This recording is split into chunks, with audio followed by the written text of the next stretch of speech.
생각이 들어오고 나감을 알아차리고 집중하고 있다 어느 순간 다른 생각에 빠져 있습니다. 그럴 때 다시 호흡으로 돌아오는데 계속해서 반복이 됩니다. 이러는 것이 정상인가요? 정상이죠. 네. 저번 시간에 얘기했지만 이거는 운동과 비슷합니다. 운동이라 생각해야 돼요. 여러분들 운동이 어떻습니까? 여러분들 만약에 팔굽혀펴기를 한다 하면 한 50번만 하고 나면 그때부터는 안 해도 되는가요? 안 해도 그대로 계속 내가 팔 힘도 세지고 근육이 더 개발되는 건 아니잖아요. 계속 꾸준하게 하다 보면 자연스럽게 몸이 훈련이 되면서 몸에 근육이 생기고 몸에 힘이 생기잖아요. 우리 마음도 마찬가지입니다. 마음도 계속 훈련시켜야 됩니다. 처음에는 이게 안 되는 것 같죠. 이게 해도 뭐 느는 것 같지도 않고, 또 반복인 것 같고 하지만, 그렇지 않습니다. 여러분들 헬스장에 가가지고, 거기 역기도 들고 운동을 한단 말이죠. 처음에 한 일주일 정도는, 이거 해도 운동이 되는 것 같지도 않고, 팔만 아프고, 뭐 변화도 없고 한단 말이죠. 그렇지만, 일주일 동안 운동을 하니까 운동이 안 된 게 아니단 말이죠. 운동이 잘 된 겁니다, 전부 다. 근데 이제 그 운동의 결과는 때가 돼야 나타나는 거죠. 눈에 보이는 결과는. 내가 헬스장을 한 달을 다니고, 석 달을 다니고, 6개월을 다니고, 1년을 다니잖아요. 그럼 어떻습니까? 꾸준하게 헬스장에 가서 운동을 하면 그 결과가 내 몸에 나타나기 시작합니다.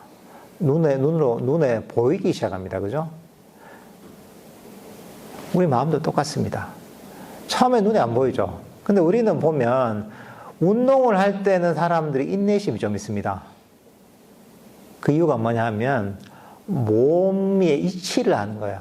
몸이 변화하려면 그만한 원인과 시간이 쌓여야 된다는 것을 알고 있어요. 그 이치를 알고 있는 거예요. 왜냐하면 여러분들이 이런저런 운동을 많이 해봤기 때문에. 근데 마음에 대해서는 조금 하고 왜 안 되지 이런단 말이죠. 조금 하고 왜 잡념이 계속 일어나지? 조금 하고 왜 내가 스님 얘기하는 것처럼 안 되지 한단 말이죠.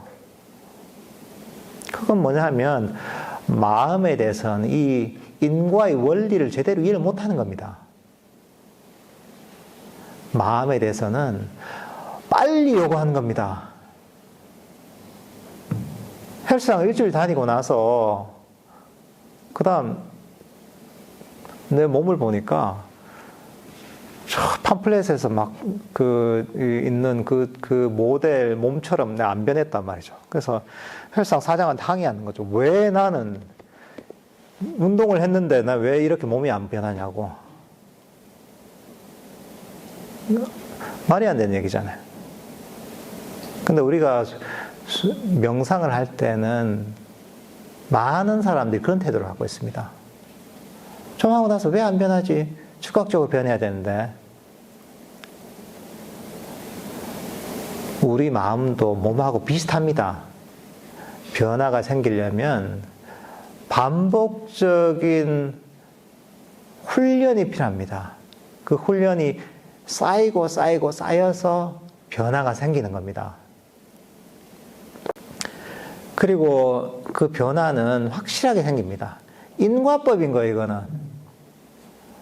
우리가 헬스장에 가서 운동을 해서 몸이 변하는 것도 그렇게 운동하면 몸이 변하게 돼 있습니다, 이게. 몸에 인과의 법칙이 있는 거예요. 마음도 똑같습니다. 마음도 인과의 법칙이 있는 겁니다.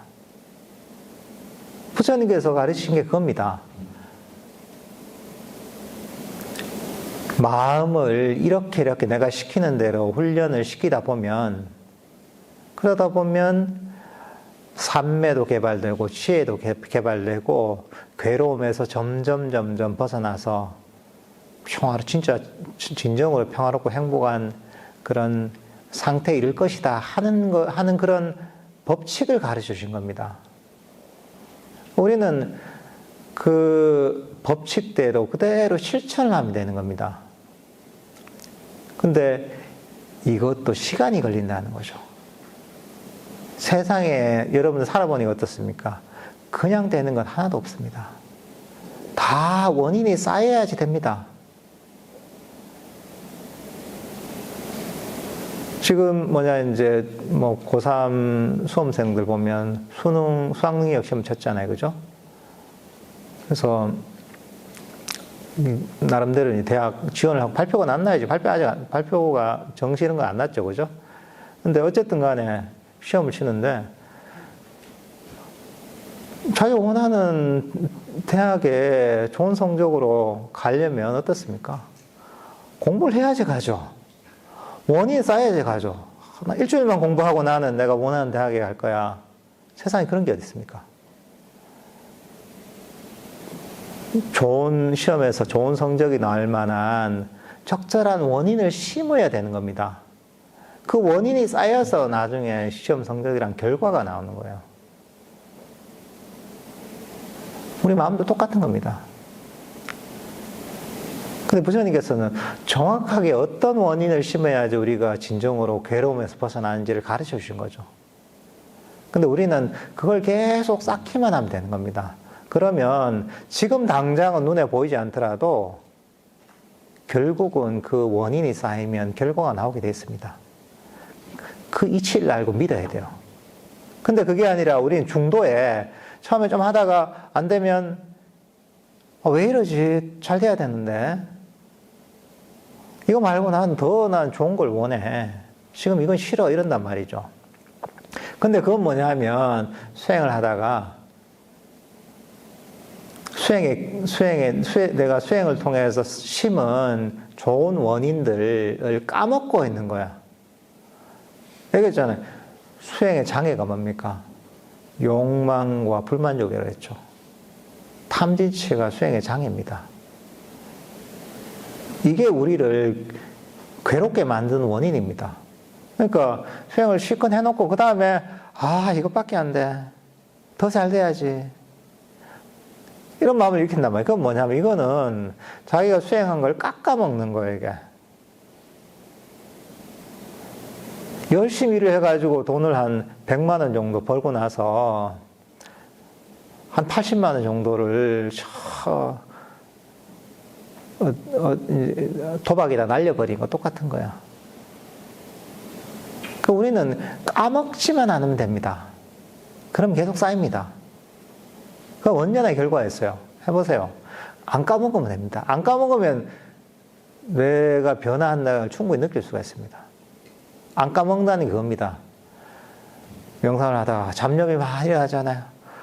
왜 이럴까?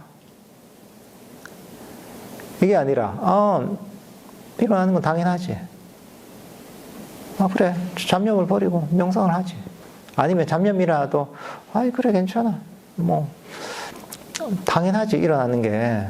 그렇지만 나는 지금 내가 한 이대로 충분해. 내가 잘하고 있잖아, 명상을. 더 이상 바라지 않아. 그냥 명상하는 거지. 이런 마음을 가지는 거죠. 이대로 만족해 하는 거죠. 그러면 욕망이 없습니다. 불만족이 없습니다. 탐심이 없습니다. 진심이 없는 상태인 거예요. 그러면 여러분이 이게 바로 수행이 잘 될 수 있는 원인을 쌓는 거예요. 마음이 행복해질 수 있는 원인을 쌓는 거예요. 그러니까 이거는 그냥 공식입니다. 이 간단한 공식이에요. 여러분들 마음은 이 공식에서 벗어날 수가 없습니다. 누구도 예일 수가 없습니다.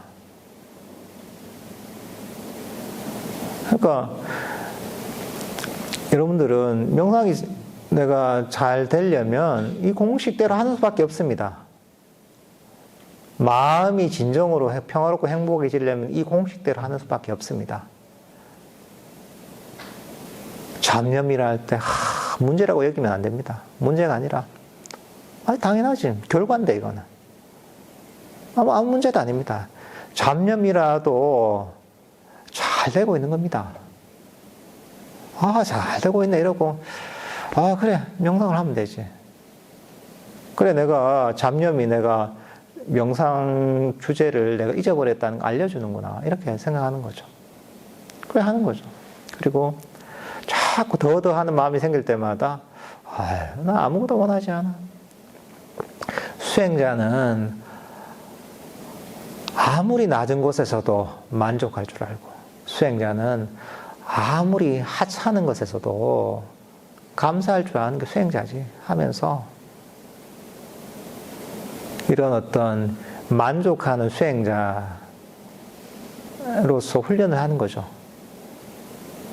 그러면 여러분들은 명상이 잘 될 수 있는 원인을 쌓고 있는 겁니다. 불교가 어떻게 보면 복잡하지 않습니다. 불교라는 것 자체가 여러분들 목적을 알면 돼요, 이게. 불교가 되게 복잡한 것 같잖아요. 엄청나게 막 어려운 막 철학 얘기도 하고 막 경전도 너무 두껍고 대승경전에서 한문도 너무 많고 또 초기 불교 경전을 보니까 뭐 이거는 뭐 빨리어 해서 뭐 뭔 소리인지도 모르겠고 한단 말이죠. 근데 우리가 그렇잖아요. 부처님의 말씀이란 말이죠, 불교는. 근데 우리가 말을 할 때는 뭐냐면 목적이 있습니다. 그죠? 사람들이 막 온갖 얘기를 장황하게 하는데 저 사람이 말한 목적이 뭘지 하고 그 관점에서 보면 그 장황한 얘기가 딱 정리가 됩니다. 그래서 뭐 친구한테 전화가 왔는데 친구가 야, 우리하고 내하고 내고 40년 지기지 하면서 옛날에 우리 추억도 있고 옛날에 내가 널 도와줬고 막 얘기를 한단 말이죠. 그래서 나중에 내가 돈 좀 꿔줄래 이런단 말이죠. 저 얘기는 그래. 결국은 목적은 돈을 꾸기가 목적이었구나. 이걸 알잖아요. 그럼 내용이 다 이해가 되는 거죠, 하나로. 부처님 불교라는 거 아십니까? 부처님 말씀인 거예요. 우리한테 전해준. 그러면 그 목적을 알면은 그 의도가 딱 파악이 되는 거예요. 부처님이 이렇게 많은 말씀을 남긴 목적이 뭐냐? 유일한 목적은 괴로움을 소멸시키기 위해서, 시켜주기 위해서 이 모든 말씀을 남긴 겁니다.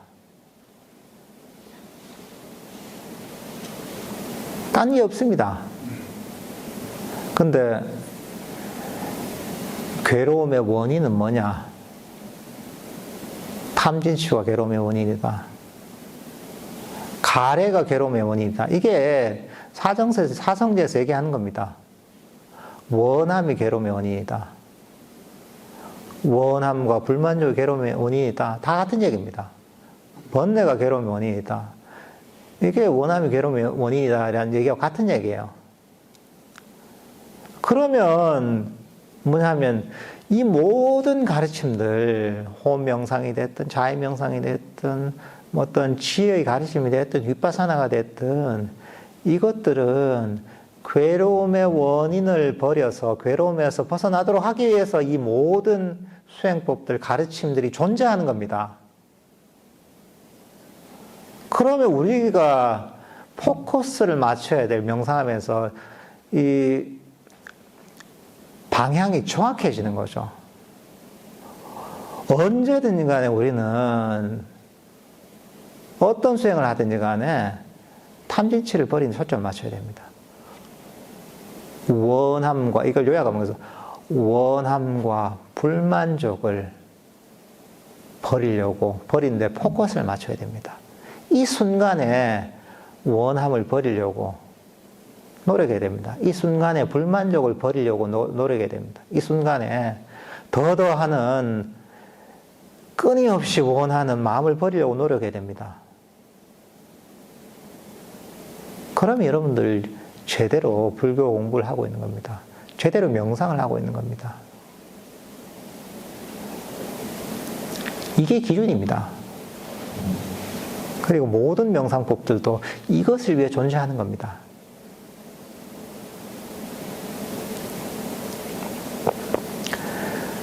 그러니까 잡념이 일어나거나 명상이 안 되거나 졸리거나 할 때도 내가 원함을 여기서 벗어나고 싶어하는 원함이 일어나. 아, 그래. 이걸 버리는 게 수행이지. 야, 이게 불만족스럽네. 아, 이 불만족을 버리는 게 수행이지. 이러면 여러분들이 방향을 정확하게 잡은 겁니다. 그렇게 하면 결과가 어떻게 되느냐? 인과의 법칙에 의해서 마음이 편안해집니다. 괴로움이 사라집니다. 이렇게 계속 하다 보면 명상이 어렵지 않아집니다. 명상하는 게 힘들지가 않아요. 왜? 마음의 법칙이 원래 그런 겁니다. 그러니까 여러분들 이 법칙을 잊어버리면 안 돼요. 그러니까 이것들을 자꾸 적용시켜서 이 통달해야 됩니다, 이게. 그러면 명상을 아주 편안하게 쉽게 할 수 있습니다. 그리고 일상을 사는데도 여러분들이 정말 스트레스 없게 편안하게 살 수가 있습니다. 예.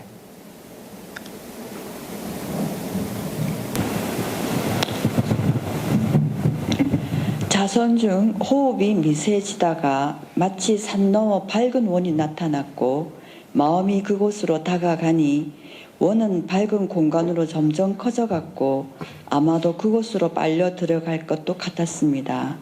순간 밝은 공간으로 마음을 계속 두어야 할까 호흡을 다시 찾아야 할까 하고 머뭇거리다가 밝은 공간이 사라졌습니다.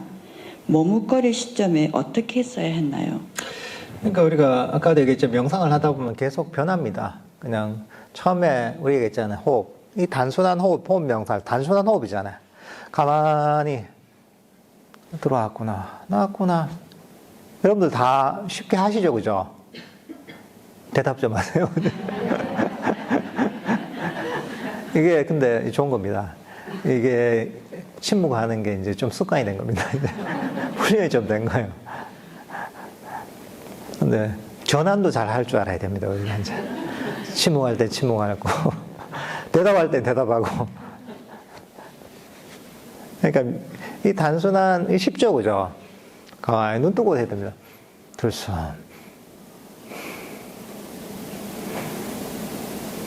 얼마나 쉬워요.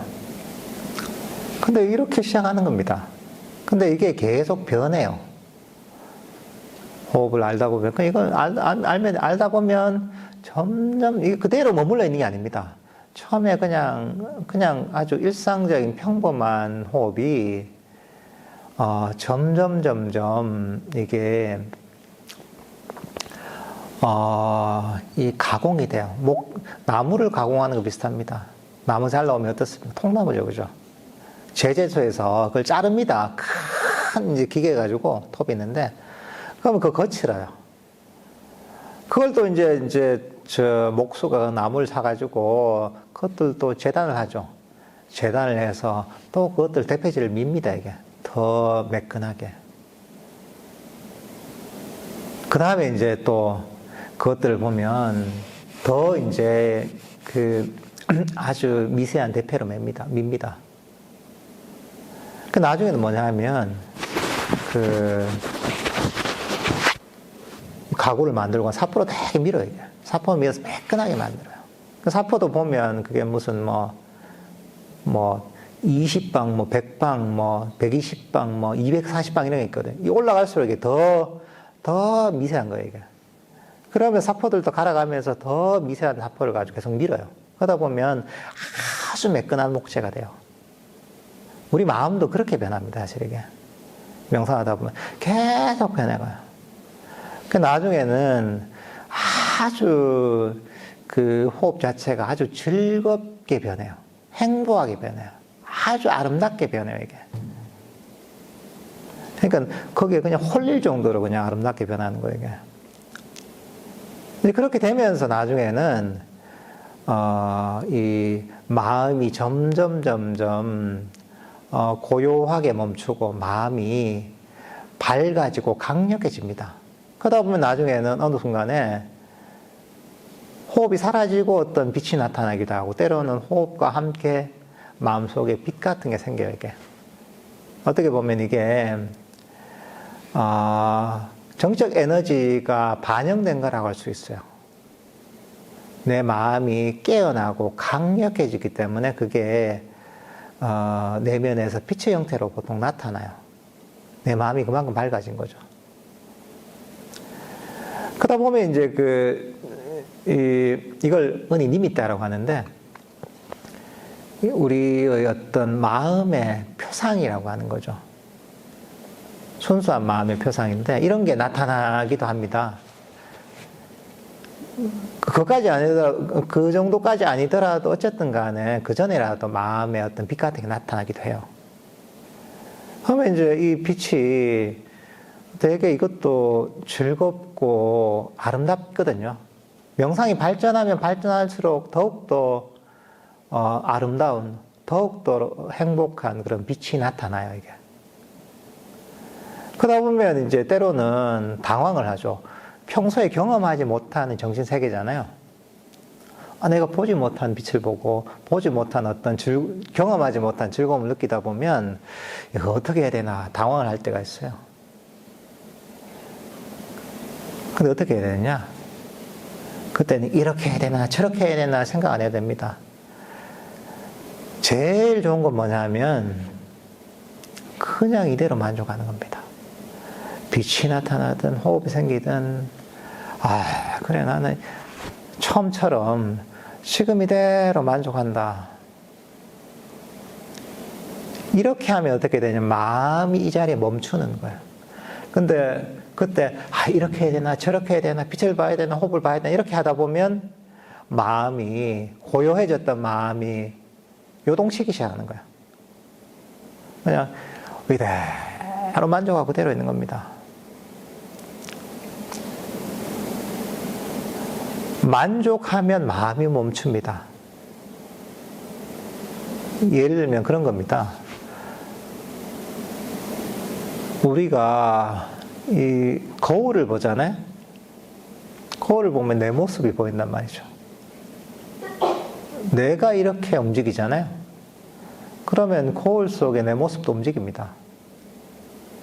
내가 멈추잖아요. 거울 속에 내 모습도 멈춥니다.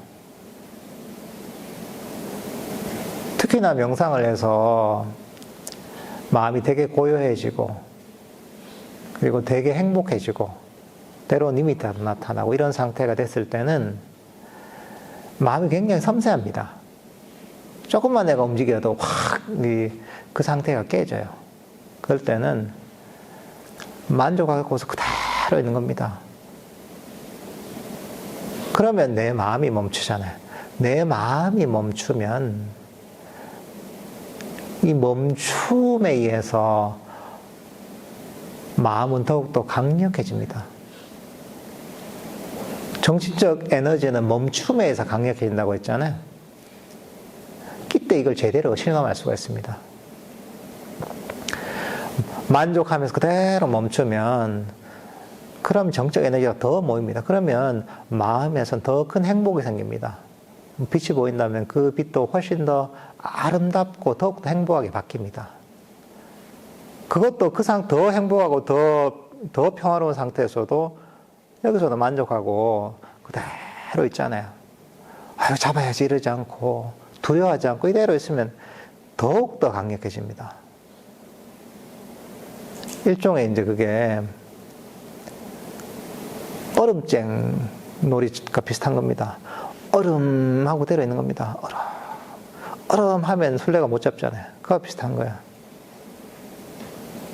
결국은 마음을 완전히 부동하게 만들어야 됩니다.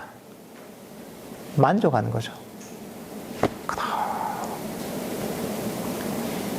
이게 사실은 핵심입니다. 그러니까 뭘 하려고 하면 안 됩니다. 어떻게 해야지 할 때 정답은 뭐냐면, 그냥 이대로 만족하지 말고 아무것도 안 하면 됩니다. 그렇게 마음을 멈추는 게 가장 좋은 방법입니다.